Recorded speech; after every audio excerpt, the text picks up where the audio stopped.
जय हिंद दोस्तों, आप सभी का स्वागत है आपके अपने इस YouTube चैनल पे।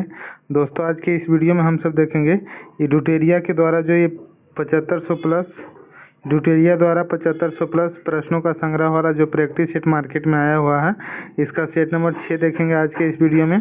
और इससे पहले का जो 5 सेट है इसे इस YouTube चैनल पे करवा दिया गया है। अगर आपने अभी तक इससे पहले का 5 सेट नहीं देखे हैं तो जाके देख सकते हैं।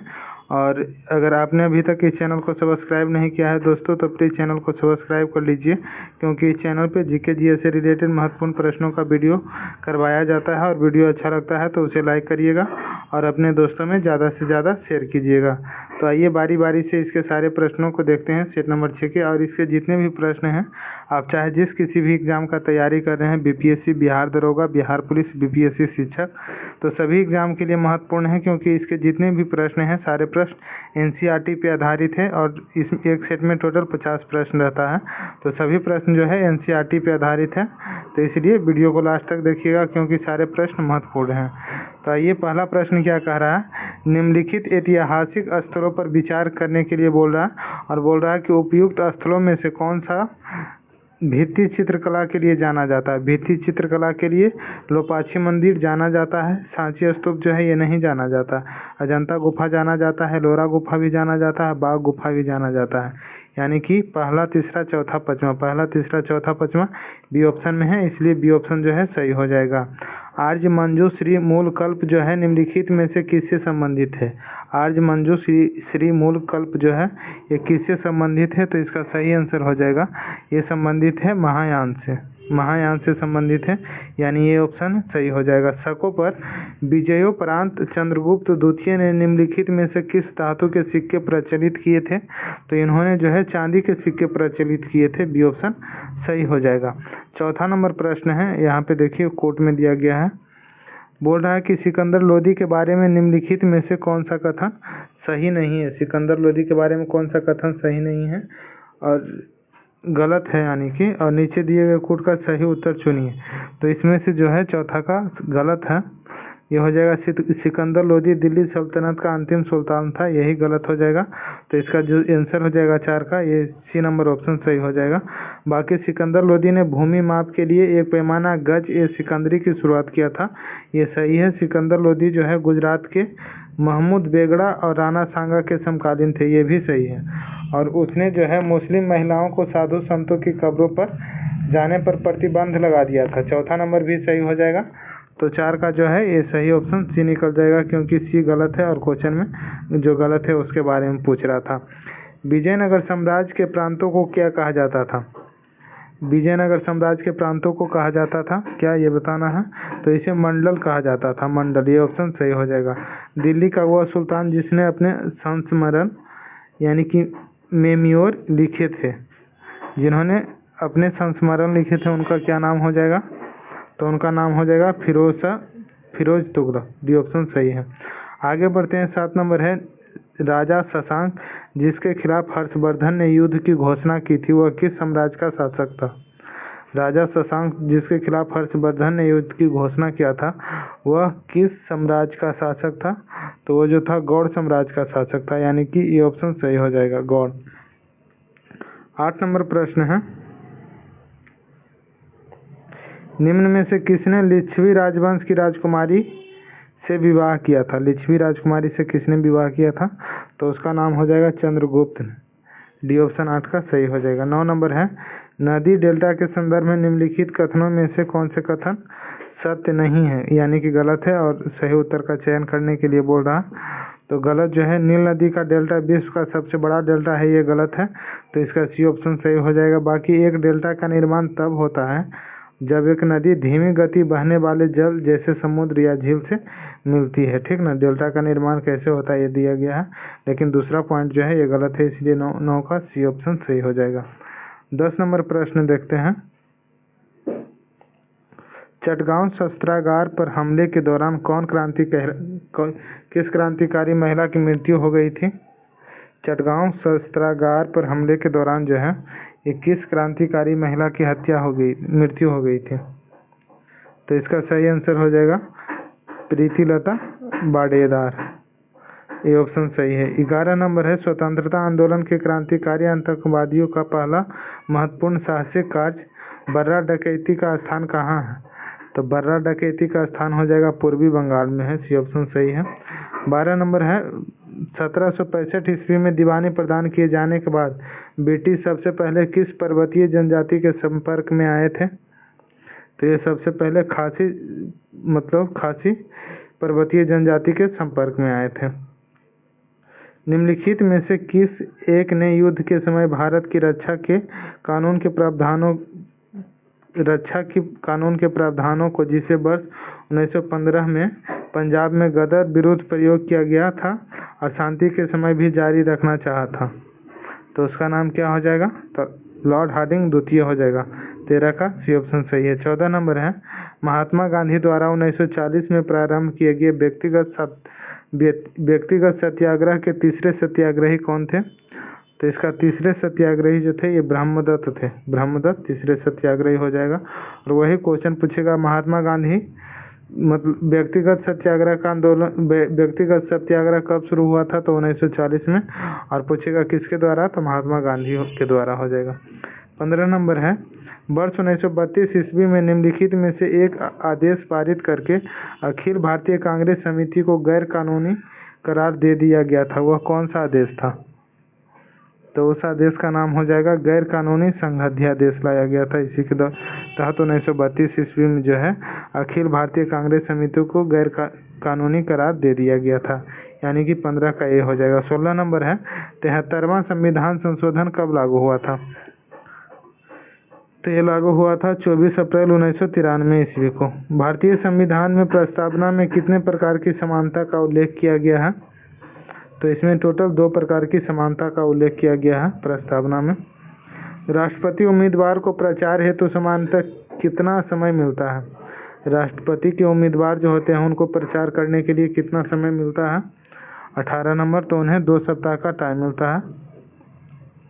किस अनुच्छेद में शहरी स्थानीय निकायों से संबंधित 18 कार्यों की सूची दी गई है? तो यह अनुच्छेद 243 के डब्ल्यू में दिया गया है। 19 का ये ऑप्शन सही हो जाएगा। 20 नंबर है कि भारत में संपत्ति के अधिकार की क्या स्थिति है? तो संपत्ति का अधिकार जो है विधिक अधिकार है जो किसी भी व्यक्ति को प्राप्त है। ये बी ऑप्शन सही हो जाएगा। 21 नंबर है, निम्नलिखित में से कौन सी 1919 के भारत सरकार अधिनियम की विशेषता नहीं है? तो भारत सरकार अधिनियम की विशेषता नहीं है, सिखों को सांप्रदायिक प्रतिनिधित्व दिया गया था, ये विशेषता नहीं है। तो यही सही हो जाएगा इसका आंसर। बाकी केंद्र में द्विसदनीय विधानमंडल है, विधानसभा में निर्वाचित बहुमत होना और विधान परिषद को बजट पर संकल्प पारित करने का अधिकार दिया गया है, ये सभी सही है। निम्नलिखित में से एक कायांतरित शैल नहीं है। तो कायांतरित शैल जो है सैंडस्टोन एक कायांतरित शैल नहीं है। 22 का ये ऑप्शन सही हो जाएगा। आगे बढ़ते हैं। रायमोना राष्ट्रीय उद्यान भारत के किस राज्य में स्थित है? तो ये असम राज्य में स्थित है। 23 का ये ऑप्शन सही हो जाएगा। पृथ्वी के चुंबकत्व के लिए उत्तरदायी है। तो पृथ्वी के चुंबकत्व के लिए बाह्य कोर उत्तरदायी है। बी ऑप्शन सही हो जाएगा। बी ऑप्शन सही हो जाएगा।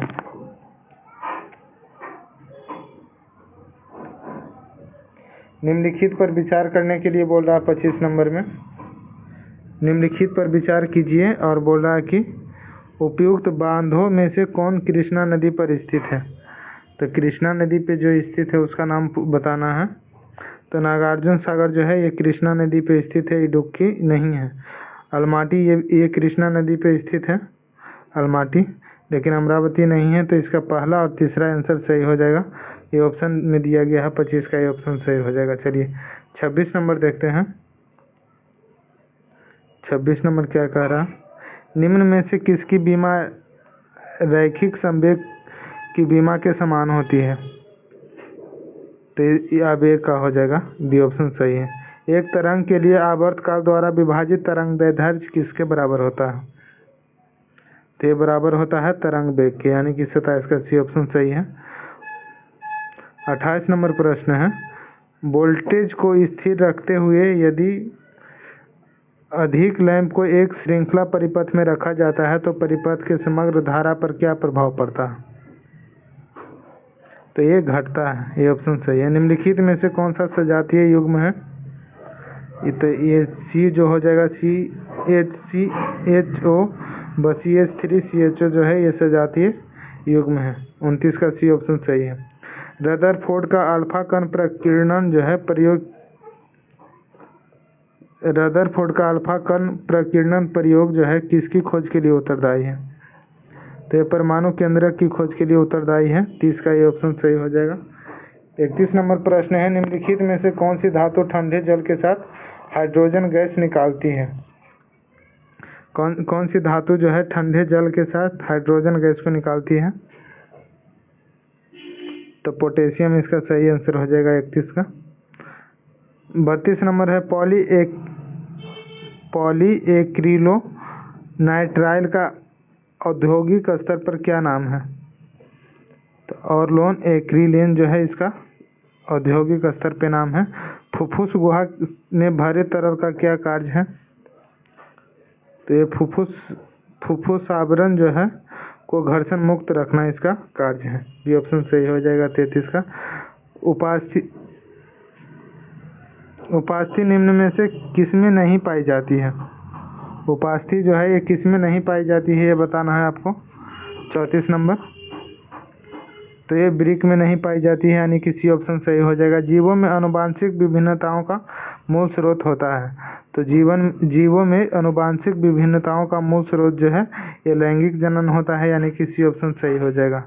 उपास्थि में पाई जाने वाली प्रोटीन है, उपास्थि में पाई जाने वाली प्रोटीन जो है कॉन्ड्रिल है, ये कॉन्ड्रीन, ये ऑप्शन सही हो जाएगा। निम्न में से कौन सा एक कशेरुकियों का उत्सर्जन अंग नहीं है? कशेरुकियों का उत्सर्जन अंग हिपेटोपैंक्रियाज जो है ये कशेरुकियों का उत्सर्जन अंग नहीं है। 38 नंबर प्रश्न देखते हैं, जोक को संघ एनेलिडा में रखा गया है क्योंकि? तो जोक को एनेलिडा संघ में रखा गया है क्योंकि उसका शरीर जो है वास्तविक रूप से विखंडित होता है, इसलिए सी ऑप्शन सही है। निम्नलिखित कथनों में से कौन सा कथन सही है? तो इसमें सही कथन कौन सा हो जाएगा? तो वनस्पति और जंतु दोनों ही कोशिकाओं में कोशिका कला होती है, ये सही है। 39 का बी ऑप्शन सही है, बाकी गलत है। पौधे एवं जंतुओं में कार्बोहाइड्रेट किस रूप में संचित होते हैं? तो ये संचित होते हैं क्रमशः स्टार्च और ग्लाइकोजेन के रूप में, बी ऑप्शन सही है। जवाबित का संबंध किससे था? जवाबित का संबंध जो है ये किससे था? तो राज्यों के कानून से था, पहला ऑप्शन सही हो जाएगा। विकेंद्रीकरण प्रणाली की सिफारिश किसने की थी? विकेंद्रीकरण प्रणाली की सिफारिश जो है ये बलवंत राय मेहता के द्वारा किया गया था, बी ऑप्शन सही है। नीलगिरी और अन्नामलाई पहाड़ियों किसके बीच में? नीलगिरी और अन्नामलाई पहाड़ियों के बीच स्थित दर्रा कौन सा है? तो ये पालघाट दर्रा नीलगिरी और अन्नामलाई पहाड़ियों के बीच में स्थित है। गुवाहाटी से चंडीगढ़ तक मानसूनी वर्षा की प्रवृत्ति क्या होती है? तो ये हासमान प्रवृत्ति होती है, सी ऑप्शन सही है। प्रथम भारतीय महिला सैनिक स्काई ड्राइवर कौन थी? स्काई ड्राइवर, प्रथम भारतीय महिला सैनिक स्काई ड्राइवर जो है ये मंजू हो जाएगी, 45 का बी ऑप्शन सही हो जाएगा। निम्नलिखित में से किस उद्योगपति को भारत का इस्पात पुरुष कहा जाता है? तो भारत का इस्पात पुरुष जमशेद जे ईरानी को कहा जाता है, सी ऑप्शन सही हो जाएगा। 47 नंबर देखते हैं, मुकुल किसकी प्रसिद्ध साहित्यिक रचना है? मुकुल जो है किसकी प्रसिद्ध साहित्यिक रचना है? तो सुभद्रा कुमारी चौहान का, डी ऑप्शन सही है। दीवार पर मिट्टी से बनाए जाने वाली नोहडोरा अलंकरण जो है किस जनजाति की विशेषता है? तो ये गोंड जनजाति की विशेषता है। हिंडनब्रुक्स प्रतिवेदन निम्नलिखित में से किससे संबंधित है? तो ये संबंधित है चीन भारत युद्ध जो कि 1962 में हुआ था, उसी से। सूचना की सार्वभौमिक पहुंच के लिए अंतर्राष्ट्रीय दिवस कब मनाया जाता है? सूचना की सार्वभौमिक पहुंच के लिए अंतर्राष्ट्रीय दिवस जो है 28 सितंबर को मनाया जाता है, 50 का ये ऑप्शन सही हो जाएगा। तो यहाँ पे सेट नंबर 6 का जो है सारे प्रश्न खत्म होते हैं, ठीक ना। और यहाँ पे देखिए स्मरणीय तथ्य दिया गया है, ये भी बहुत महत्वपूर्ण है। प्रमुख दर्शन एवं उसके प्रवर्तक का नाम दिया गया है। दर्शन और प्रवर्तक, जैसे योग के प्रवर्तक कौन थे तो पतंजलि हो जाएंगे। ऐसे भी याद रख सकते हैं कि योग कौन करते हैं, रामदेव बाबा। रामदेव बाबा का कंपनी का नाम पतंजलि है, तो बी ऑप्शन योग का पतंजलि हो जाएगा। न्याय का तो गौतम हो जाएगा। सांख्य का पूछेगा तो कपिल हो जाएगा। ये सारे ये एग्जाम में पूछते हैं, इसलिए महत्वपूर्ण है, तो इसको भी देख लीजिएगा।